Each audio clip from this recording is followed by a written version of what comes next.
What's up? So, I'm making a part 2 of this. Uh, I kind of messed up on something. I'm trying to think how to even talk about it. Um, so there, let me see. Okay, so on the side of the transmission, you have a fill plug, a drain plug. This is a world-class transmission, T5. And then at the very top, I'll put a picture of what I'm talking about. There's another little plug. Now, without me knowing any better, I thought that was the fill plug. I thought it was a fill plug and a drain plug. So when I took it out, okay, let me start over. I put the new tail shaft seal on, or was putting the new tail shaft seal on, and I happened to look at the plugs that was on there, trying to find the fill plug. And I noticed that this top one that I moved or unthreaded was finger loose already, like literally like finger loose. I used no tools on it at all. So I was like, well, damn, that must be the fill plug. Must be already loose or something. I don't know.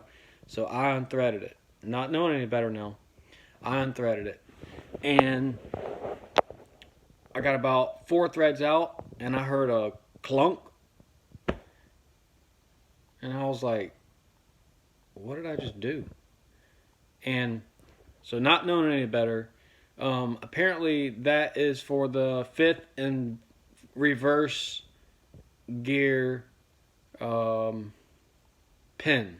is what it's called. I'll put a picture of what it is. No damage is done. It just created more work for myself. I'm gonna have to pull the tail shaft, pull the top cover.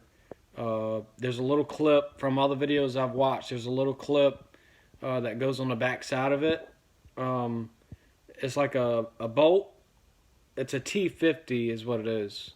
A T50 star head, Torx head. So there's a bolt that threads in, and on the very end of it, there's a little shank on the end of it with a spot for like a C-clip or something, or a snap ring. I don't know if it came loose. Like I don't know. It was finger loose. Trust me when I say this. It was finger loose, and whenever I unthreaded it, not knowing any better, I thought it was the fill plug because the drain plug is right below it. I heard a clunk, and I knew I messed up. There was something happened that, I knew I messed up. So, I went to go look it up, and turns out that it's the reverse pin, however it's called. I'll put a picture of it up, trust me.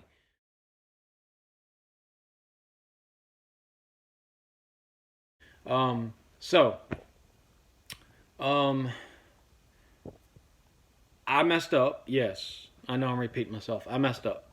So chances are is I would have got that thing in there, and with it already being finger loose, like I'm telling you, it was finger loose. The engine would have been vibrating, and it would have walked itself loose and came loose on its own. Is probably what would have happened. So I'm glad that it happened on me while I have it out, versus me putting it in there 6 months later down the road where I'm at the track and I can't get 5th gear or reverse, or a catastrophic failure with something coming loose and grinding up in the gears, or who knows.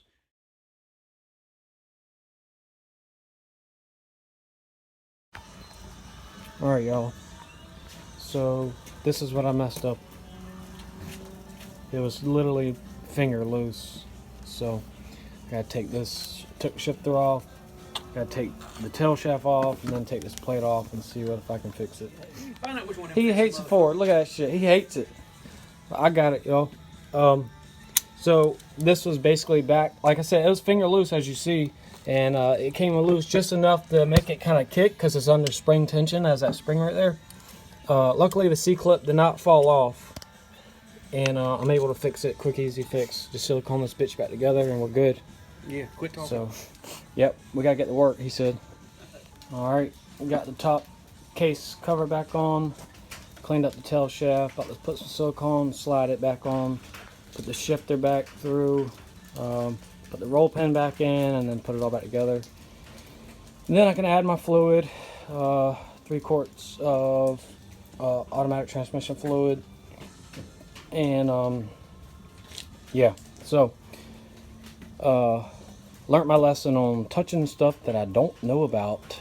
Although it was loose, and if I didn't mess with it, it would have probably came loose while it was in the car, and I would be in bigger trouble. Ain't nothing like some Bojangles. Not about that. Country ham biscuit. Alright, y'all, another step forward. I got the clutch cable hooked up. It feels okay. I'm not too sure if it's that cable feeling a little mushy, unless that's just the way cable felt. I've never really felt a clutch cable. I've always had hydraulic. It's okay. I don't know if y'all can see that. I know you can't. Seeing it's not going to tell anything. So I got about, it feels like kind of mushy, and then I can feel it engage. I know I still need to cut that brake pedal, but I don't know. I just don't want the clutch cable so tight that it's riding the throwout bearing, you know what I mean? Alright, y'all, I got it all back together. I still got to order the shifter boot to go there, and the trim piece. Got the center console back in. Issue I'm having now, I got everything, the exhaust back on and everything. Issue I'm having now is the new starter will not engage the flywheel, so I'm guessing it's a bad starter. Alright, y'all, so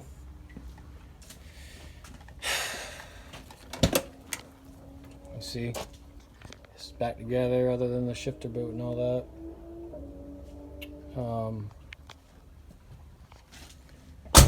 It's got to come back apart. I've been so pissed off lately that I haven't even really picked up the phone and videoed anything. I've done went through 4 or 5 different starters. Turns out that the teeth on the flywheel are effed.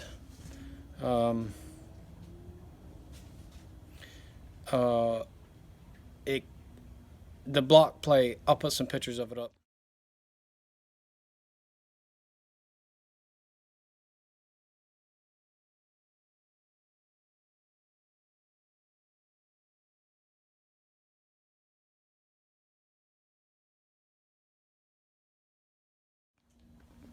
The block plate is bent. Like, it's hard to tell it whenever it's not a starter on there, but as soon as you bolt a starter, the bottom kicks, and I think that's how it was on the other car, and they just kept cranking it like that with the starter being at an angle. It eventually ate the teeth on the flywheel. Me, initially when I first saw the flywheel, I was like, oh, those teeth are fine, because they all look the same, until I saw a good one. And then I realized, no, they're not fine. So basically what I did was I took a washer and put on the starter closest to the oil pan to make it kind of kick a little bit, and it cranked up pretty decent, but it still was loud as hell. Or I shouldn't say cranked up. It turned over. The starter engaged without it grinding too bad, but still grinding, wasn't happy. So I pulled the fuel pump relay so it's not pumping a bunch of fuel as I'm trying to pump it and flood the motor out, my brand new spark plugs. So like I said, I thought it was fine, until I actually looked at a flywheel that looks the way it's supposed to be, and mine is not fine. I'll put some pictures up of what I'm talking about. So starter, there's a couple starters sitting down there. Got 1, 2, 3. So So I got a new flywheel on order. I got a new block plate on order. I'm not messing around with it this time. You know, I couldn't tell, like, I don't know. There's no need to talk about it, waste any more time on it. Basically what I'm getting at is we live and learn, I guess. I just wish I knew better. Good thing is the T5 is not that hard to pull out. I'll probably have it out in an hour and a half time. But let's get grinding. Alright, y'all. She's out.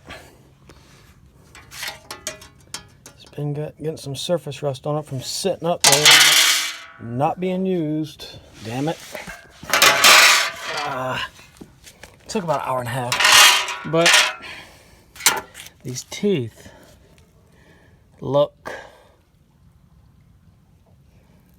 they're kind of squared off. Oh, especially right there. Look at that. They're mushroomed out bad. Oh, wow. Now I'm seeing it. Chip tooth. Chip tooth. Damn. Chip tooth.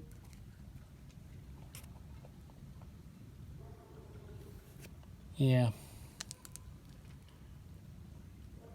Probably a combination of that. This block plate is a D9ZE-6A373BA. But look at that shit. Let's see here. Look at how it's like dug into itself. It's flat. Digs into itself big time. So that starter was probably sitting crooked the whole damn time. It's mushroomed in right there really bad too. So it's causing that starter to sit like that. I'll be damned. Good thing I got a new block plate on order. As my father-in-law says, if you weren't dealing with this junky ass Ford and had a Chevrolet, you wouldn't have to deal with that. And I told him, I said, yeah, put your foot in the Chevy one time and see how long it'll last. We just joke back and forth. But I think I showed this one time before, but this is the kind of crap I have to deal with. Oh, look at that Chevy thing sitting there. Look what it says. Try me, Ford boy. Nothing but Chevys. Nothing but Chevy.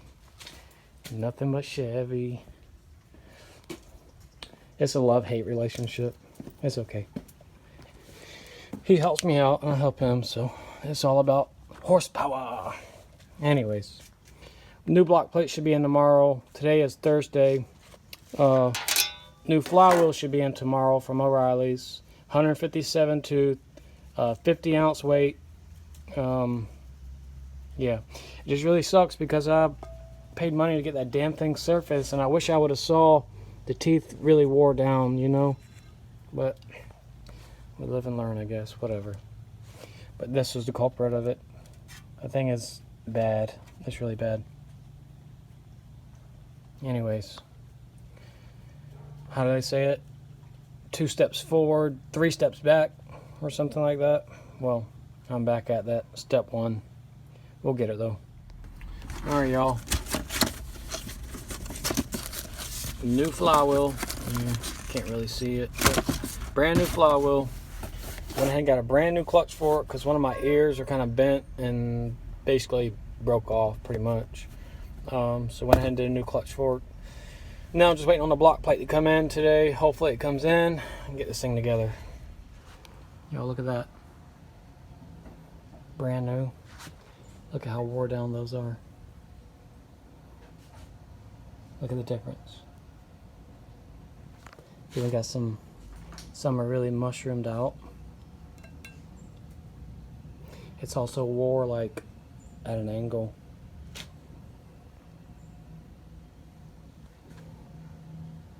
Oh well, live and learn. Alright, y'all, I just tried it and she is good now. Them damn teeth on this thing, man. Damn. I wish I would have knew better, y'all, but You live and you learn, man. I did have this thing resurface, but I can get a new ring gear and put on it. But you know, they all look the same, so I thought it was okay until I saw a good one, and I'm like, man, mine's not okay. Anyways, no more need to talk about it, but got it on the run stand. Carburetor tester. All right, y'all. My greasy peasy ass T5 is back in. Hey, I did put new hardware. How about that? Some fancy snancy shit right there. New block plate. New flywheels in. Spins over like a champion. Only if I would have bought a new flywheel or a new ring gear for it the first time, it would have been okay. But we live and learn. So now, I guess tomorrow I'm gonna try to put the exhaust back up and put the drive shaft back in first, and then the exhaust, and then hook the O2 sensors up and all that junk, and then we'll be good. But I'll tell you one thing, man, it is greasy as heck underneath here. That transmission was leaking that AOD was leaking pretty bad. So, and believe it or not, y'all, like, see my hand clean? Well, clean. I'm gonna touch that grease right there. Look, it's like, it's not loose, you know what I mean? It's like caked. Like, I scrubbed the shit out of it. Y'all should have saw it before I even messed with it. It was pretty bad. But I did scrub the heck out of it. So, anyways. Oh, man. I'm ready for this to be done.